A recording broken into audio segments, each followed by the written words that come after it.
D media times में आपका स्वागत है।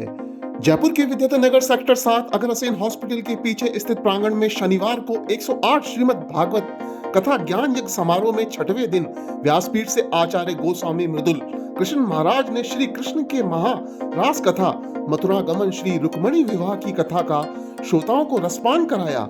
आचार्य श्री ने कहा कि महारास में 5 अध्याय हैं, उनमें गाए जाने वाले पंच गीत भागवत के पंच प्राण हैं। महारस में भगवान श्री कृष्ण ने बांसुरी बजाकर गोपियों का आह्वान किया। महारास लीला द्वारा ही जीवात्मा परमात्मा का मिलन हुआ। मथुरा लीला प्रसंग का वर्णन करते हुए आचार्य श्री ने कहा कि भगवान श्री कृष्ण ने अपनी मथुरा लीला में अज्ञान रूपी कंस का उद्धार कर ज्ञान का संवर्धन किया। उन्होंने कहा कि मथुरा लीला श्रवण करने मात्र से भक्त के हृदय में ज्ञान का उदय होता है। उन्होंने आगे कहा कि यदि विद्यार्थी अपने अध्ययन काल में यदि प्रभु की मथुरा लीला का श्रवण करता है तो निश्चित रूप से विद्या के क्षेत्र में उसे अभूतपूर्व सफलता प्राप्त होती है। इस दौरान विशेष महोत्सव के रूप में श्री रुक्मणी विवाह धूमधाम से मनाया गया। इस प्रसंग पर विस्तार से व्याख्यान देते हुए आचार्य श्री ने कहा कि श्री रुक्मणी जी ने अपने जीवन में किए हुए सत्कार का फल केवल प्रभु को ही मांगा, जिसको कि प्रभु श्री द्वारकाधीश ने स्वयं रुक्मणी के कुणनपुर जाकर रुक्मणी को प्रधान पटरानी बनाकर पूर्ण किया। इससे पहले कथा के प्रारंभ में आचार्य श्री ने गोवर्धन लीला का प्रसंग सुनाते हुए कहा कि ब्रजवासियों द्वारा गोवर्धन पूजा करने पर इंद्र के कुपित होने पर भगवान श्री कृष्ण ने गोवर्धन पर्वत उठाकर न केवल इंद्र का अभिमान तोड़ा बल्कि गौ संवर्धन के महत्व के बारे में बताया। महासचिव गिरीश अग्रवाल व कोषाध्यक्ष सुधीर जाजू ने बताया कि भागवत कथा के अंतिम दिन बुधवार को सुदामा चरित्र संवाद नव योगेश्वर संवाद के बाद फूल होली महोत्सव मनाया जाएगा।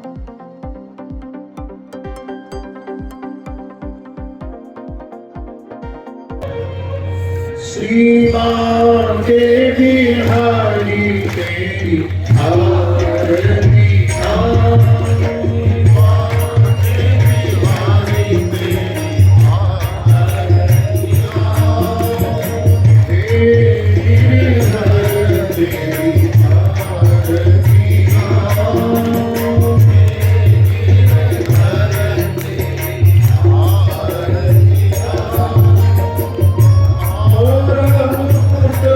Hare Krishna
श्रीमद्भागवत महापुराण की जय। श्री गोविंद देव भगवान की जय। जय जय श्री राधे, जय जय श्री राधे, जय जय श्री राधे।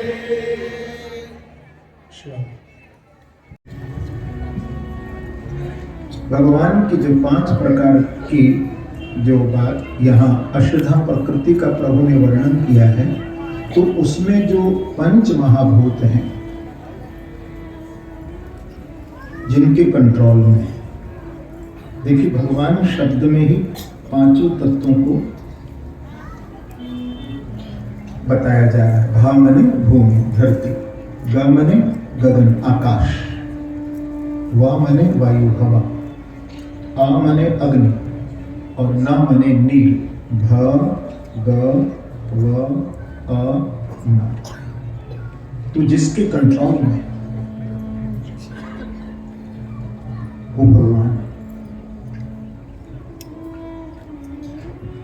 इंद्र ने अपने आप को भगवान घोषित कर दिया।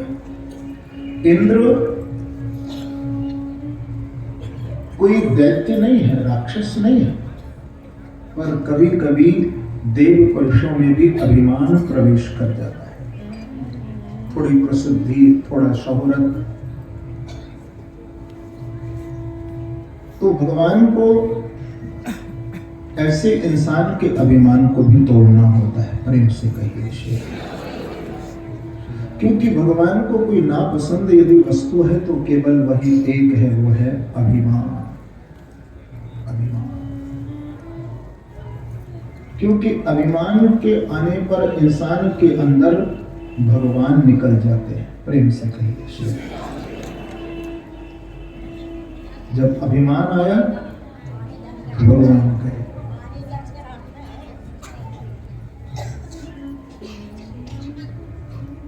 इसलिए हमें पहले अच्छा इंसान बनना है। मानवीय गुणों से हमें अपने जीवन को भरना है। तो जैसे दर्पण को आप देखकर के घर से बाहर निकलते हो, इसी प्रकार से अपने जीवन में भी, जीवन रूपी दर्पण में भी व्यक्ति को झांक करके देखना है कि मेरे अंदर कोई ऐसा दोष या अवगुण तो प्रवेश नहीं कर रहा है जिससे मैं हंसी का पात्र न बन जाऊं, बुराई का पात्र न बन जाऊं। हमें अपने आप को जांचते तो रहना ही है। हम दूसरों में दोष निकालते हैं, लेकिन जो दिल ढूंढा आपना तो मुझसे बुरा न कोई। तो इंद्र के अंदर अभिमान आ गया था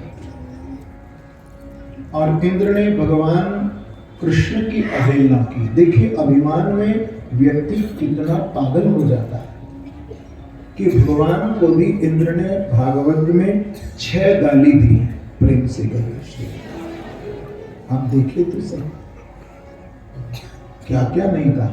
हम नहीं देंगे अपने लाला को गाली, हम नहीं बोलेंगे। श्लोक है भागवत में, लेकिन मैं नहीं बोलूंगा। हम क्यों दें? इंद्र ने दी थी, 6 गालियां दी थी इंद्र ने। इतना अभिमान। भगवान ने कहा कि है तो देवेंद्र, लेकिन कोई राक्षस होता, कोई दैत्य होता तो मुझे समझ में आ जाती, लेकिन कभी कभी ऐसे देव पुरुषों में यदि अभिमान प्रवेश कर जाता है तो भगवान को ये लीला करनी पड़ती है। तो इंद्र देवेंद्र है और इंद्र ने भगवान का अपमान किया। कथा आप जानते हो, जब ब्रजवासियों ने इंद्र की पूजा बंद कर दी थी तो इंद्र ने कोप कियो ब्रज ऊपर, एकदम गुस्से से भर गए और संभरतक मेघों को आज्ञा दी कि ब्रज के ऊपर वर्षा करो, इतनी वर्षा करो कि सारा ब्रज डूब गया। देखिए, अभिमानी व्यक्ति भूल जाता है कि मेरे क्रोध से कितना नुकसान होगा। इंद्र भूल गया।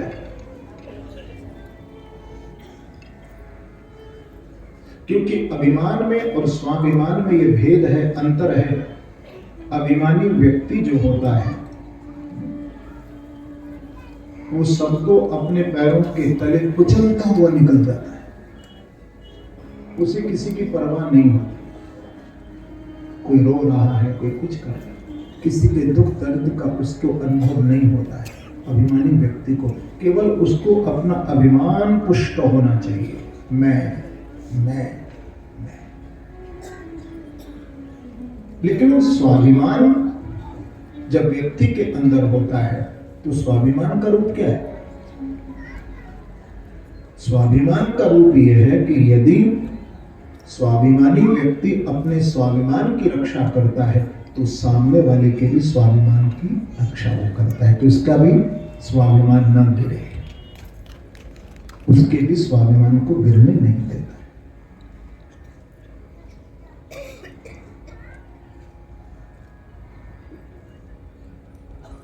इंद्र ने इस पर कोई विचार नहीं किया, केवल अपने अभिमान को पुष्ट इस सारे ब्रज को डुबो दो।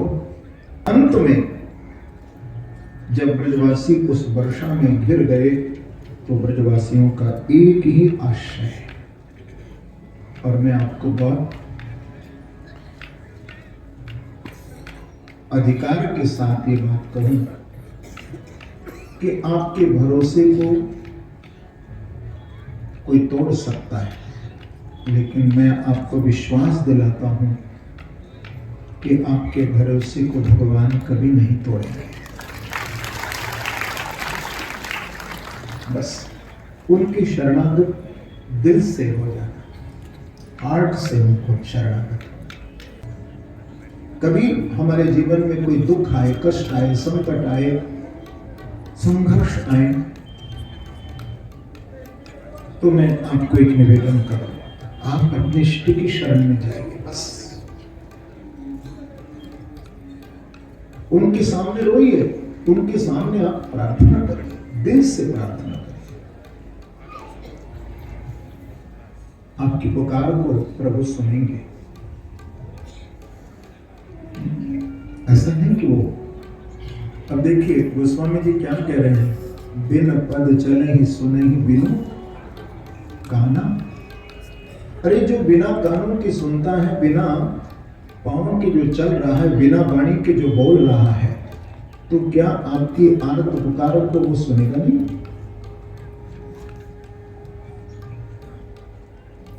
जब ब्रजवासियों ने भगवान कृष्ण के चरण कमल में प्रार्थना की थी, कृष्ण कृष्ण महाभाग, और महाभाग कहकर के भगवान को संबोधन किया है। महाभाग का अर्थ है महाभाग्यशाली। महाभाग्यशाली व्यक्ति वही होता है, मेरी बात को नोट करना,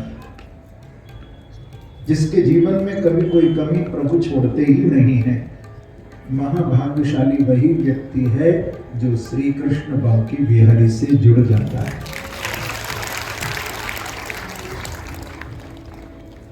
प्रभु से जो जुड़ गया वो महाभाग्यशाली है।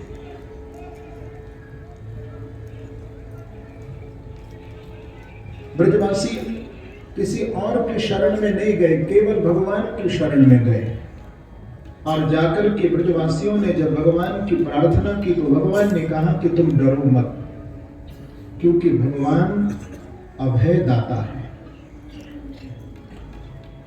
अभयम सर्वभूतेभ्यो ददाम्येतत् व्रतम मम। व्रतम मम का अर्थ है कि मेरा संकल्प है कि जो मेरी शरण में आ जाता है मैं उसको अभय प्रदान करता हूं।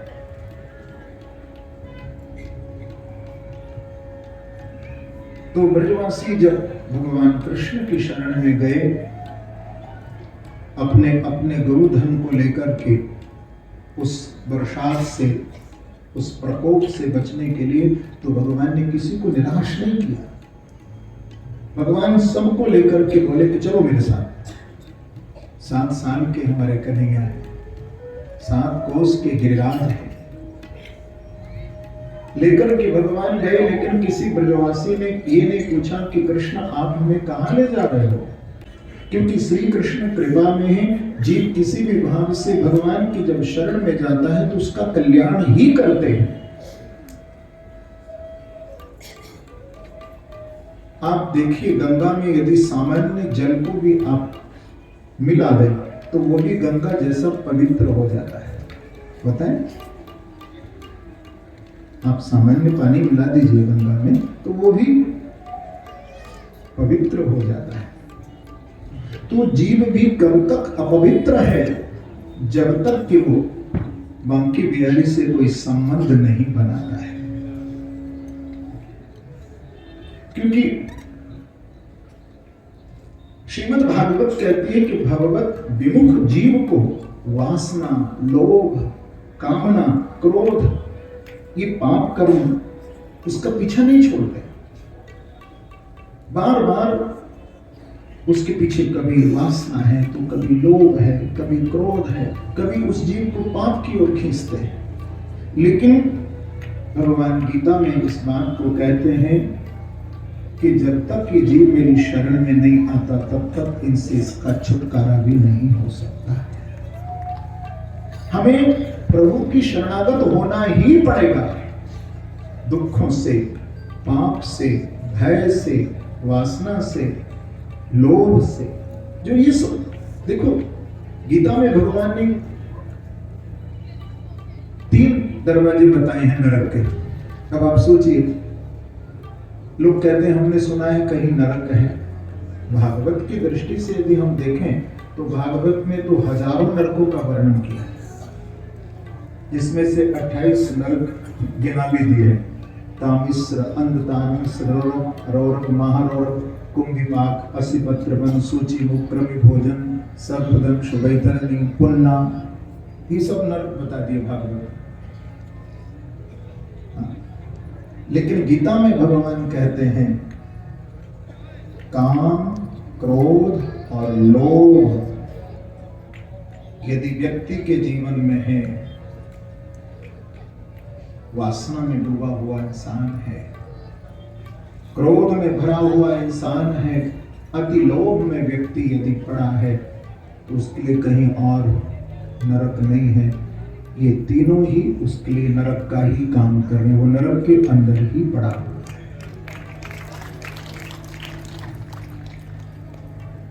अति क्रोधी व्यक्ति नरक में ही है, अति लोभ नरक में ही है, वासना, कामनाओं में भरा हुआ जीव बस वो नरक में ही है, उसके लिए नरक का द्वार खुल गया है। नाथ नरक के पंथ, ये 3 नरक के दरवाजे हैं।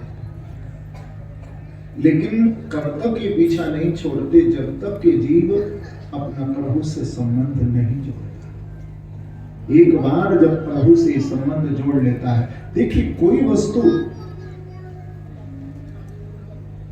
मेरी बात ध्यान रखना आप जरा,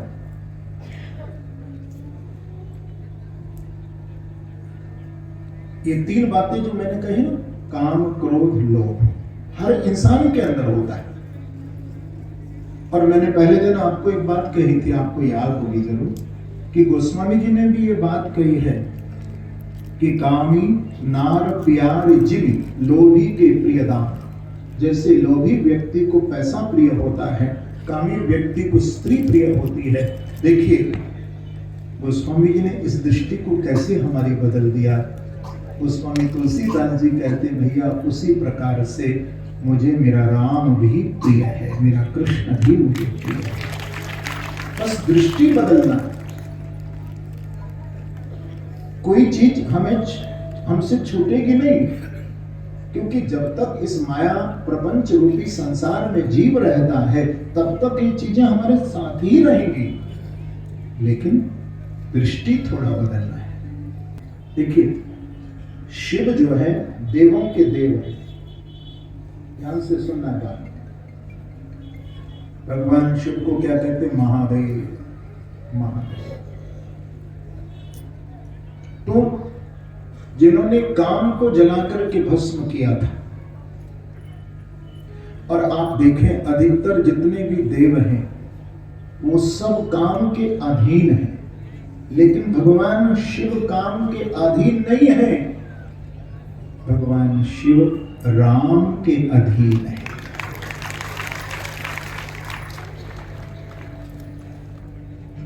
काम के नहीं।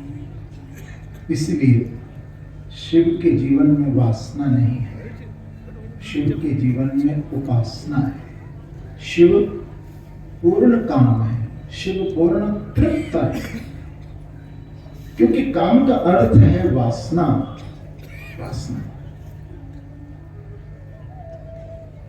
तो कोई चीज को हमें छोड़ना नहीं है, हर चीज हमारे से जुड़ी हुई है, काम भी, क्रोध भी, लोभ भी, लेकिन केवल दृष्टि को बदलना है बस। आज सुखदेव जी महाराज कह रहे हैं कि जब ब्रजवासी भगवान कृष्ण की शरण में गए थे और ब्रजवासियों ने भगवान के चरणों में जब प्रणाम करके प्रार्थना की थी, तो भगवान ने उनको आश्वस्त किया, कहा कि तुम डरो मत, चलो मेरे साथ। और सबको लेकर के प्रभु आज निर्भयता प्रदान कर रहे हैं। भगवान सबको लेकर के गए और गिरिराज महाराज के चरणों में जाकर के श्री कृष्ण खड़े हुए, और ऐसे भगवान ने गिरिराज जी को प्रणाम किया। जब भगवान ने प्रणाम किया तो सब ब्रजवासी बोले कि तू पहाड़ है, हम तो रोज दर्शन करते थे इसका, हमारे कन्हैया इनको प्रणाम कर रहे हैं। तो सबने ऐसे प्रणाम किया भगवान के साथ। जो सबने सिर झुकाया तो उसी समय पलक झपकते ही हस्तेन कृत्वा गोवर्धनाचलम, अपनी कनिष्ठा उंगली के नख के ऊपर गिरिराज जी को प्रभु ने धारण कर लिया। बोलो गिरधारी भगवान। गिरिराज जी को धारण करके प्रभु सब ब्रजवासियों से बोले कि तुम डरो मत, गिरिराज जी के नीचे आ जाओ। सभी ब्रजवासी गिरिराज जी के नीचे जाकर के खड़े हो गए, और गौ सेवा के भी 18 प्रकार के फल प्राप्त होते हैं जो गौ सेवा करता है। 18। देखिए सबसे पहले जो गौ सेवा करता है उसे प्रभु प्रेम की प्राप्ति होती है। पहला फल क्या होती है? प्रभु प्रेम की, क्योंकि भगवान कहते हैं मैं कहीं मिलो या ना मिलो, लेकिन जहां पर मेरी गौ सेवा हो रही है वहां पर मेरा दर्शन, मुझ गोपाल का दर्शन जरूर होगा। तो सबसे पहला फल है गौ सेवा का, प्रभु प्रेम की प्राप्ति। दूसरा फल है जो गौ सेवा करते हैं भैया, उनका जन्म और मरण से वो जीव मुक्त हो जाता है। ये गौ सेवा करता है। मोक्ष मिलता है। तीसरा फल है, मन में जितना गौ की आप सेवा करेंगे, मैंने भी कहा ना कि मन में वासना कामना उठती रहती है, लेकिन गौ सेवा से मन में व्यक्ति के संतुष्टि आती है, संतोष आता है। ये गौ सेवा का जो आपके प्रारब्ध में है, जो आप पुरुषार्थ कर रहे हैं, आपको प्राप्त होगा। लेकिन कभी कभी संतुष्टि नहीं होती है, व्यक्ति जीवन में असंतुष्ट रहता है, लेकिन गौ सेवा का एक फल है, मन में संतुष्टि रहती है। आगे जो गौ सेवा करते हैं उनके धन की वृद्धि निरंतर होती रहती है। ये गौ सेवा का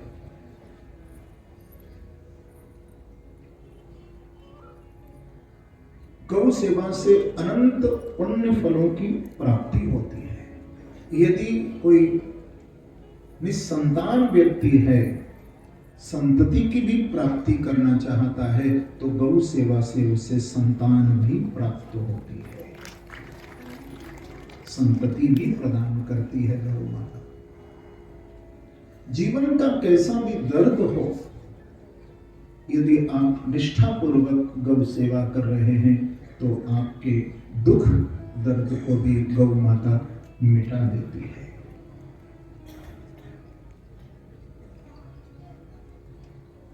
जीवन के जो ताप हैं, जीवन के जो संताप हैं, गौ सेवा करने वाले के वो ताप और संताप दोनों ही हट जाते हैं। जितना जितना आप गौ सेवा से जुड़ेंगे, जितना जितना आप गौ सेवा करेंगे, एक फल उसका ये भी है कि निरंतर आपका हृदय प्रफुल्लित रहेगा, आप निरंतर प्रसन्न रहेंगे, आपके चेहरे पर कभी दुख के भाव नहीं आ सकते। ये गौ सेवा का फल है। एक फल ये भी है कि गौ सेवा जो व्यक्ति करते हैं उनको आध्यात्मिक शांति की प्राप्ति होती है। तो जो गौ सेवा करते हैं उनका स्वास्थ्य भी हमेशा अच्छा रहता है, उनको स्वास्थ्य लाभ भी प्राप्त होता है। एक ये भी गौ सेवा का फल है कि व्यक्ति अंदर से तृप्ति का अनुभव करता है, उसे खालीपन नहीं लगता है, अंदर से तृप्त रहता है, तृप्ति अनुभव होती है। एक गौ सेवा का फल है कि मनुष्य जन्म उसका सफल होता है, और उसके साथ एक फल और है गौ सेवा का, जो गौ सेवा से जुड़ते हैं उनके परिवार में भी हमेशा सुख शांति बनी ही रहती है। एक फल ये भी गौ सेवा का है कि जितना आप गौ सेवा करेंगे, ग्रह नक्षत्र, हम लोग कहते हैं कि राहु तंग कर रहा है, शनि तंग कर रहा है, ये तक ग्रह हमें तंग कर रहा है, लेकिन गौ सेवा जो करते हैं उनके ग्रह नक्षत्र सब शांत रहते हैं, कोई ग्रह उनका कुछ बिगाड़ नहीं सकता है, ग्रह नक्षत्र सब उसके अनुकूल हो जाते हैं। और जो गौ सेवा करते हैं भैया, अब अश्वमेध यज्ञ, रासु यज्ञ कहाँ से व्यक्ति कर सकता है, उसके लिए तो बहुत समय चाहिए, बहुत पैसा चाहिए, लेकिन इस कलिकाल में जो गौ सेवा से जुड़ते हैं उनको अश्वमेध यज्ञ का फल भी प्राप्त होता है। और 18वां अंतिम जो इसका फल है, जो गौ सेवा करते हैं उनसे गौ माता निरंतर प्रसन्न रहती हैं, और भगवान की भी प्रसन्नता का सर्वोपरि यदि कोई साधन है तो वो गौ सेवा है। बस ये समझ लीजिए। तो भगवान ने जो गिरिराज जी को उठाया है, इसका एक अभिप्राय ये भी है, गौ संवर्धन। तो गौ संवर्धन के लिए प्रभु गोवर्धन को धारण किए। 7 दिन 7 वर्ष की आयु में भगवान ने गिरिराज जी को धारण किया है। सुखदेव जी महाराज कहते हैं कि इंद्र की वो पानी की टंकी सारी खत्म हो गई। बोलो श्री वृंदावन।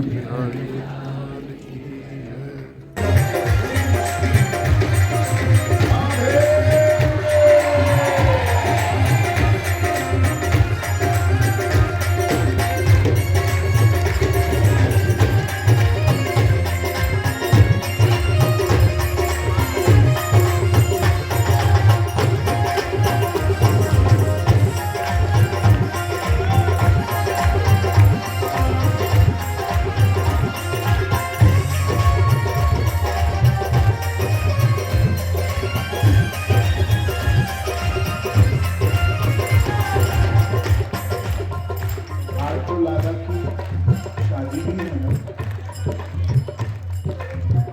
तो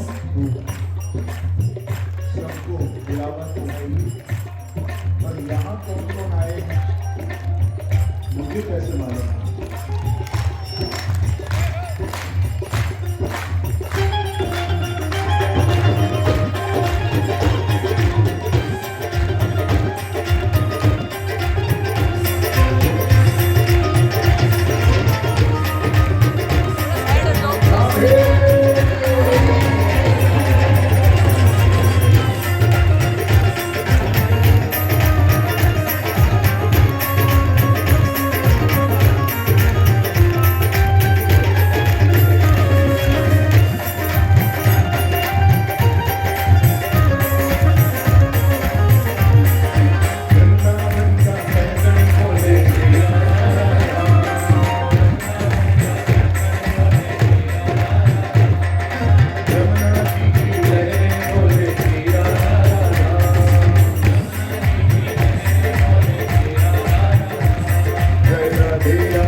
वृंदावन का कण कण बोले श्री राधा राधा।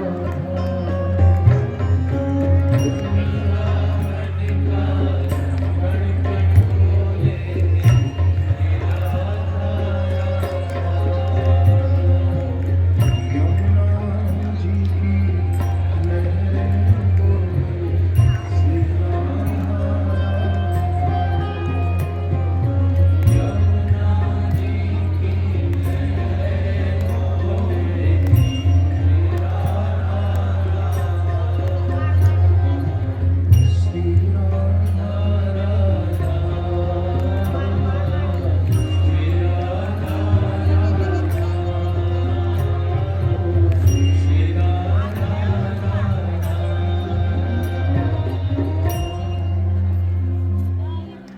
जय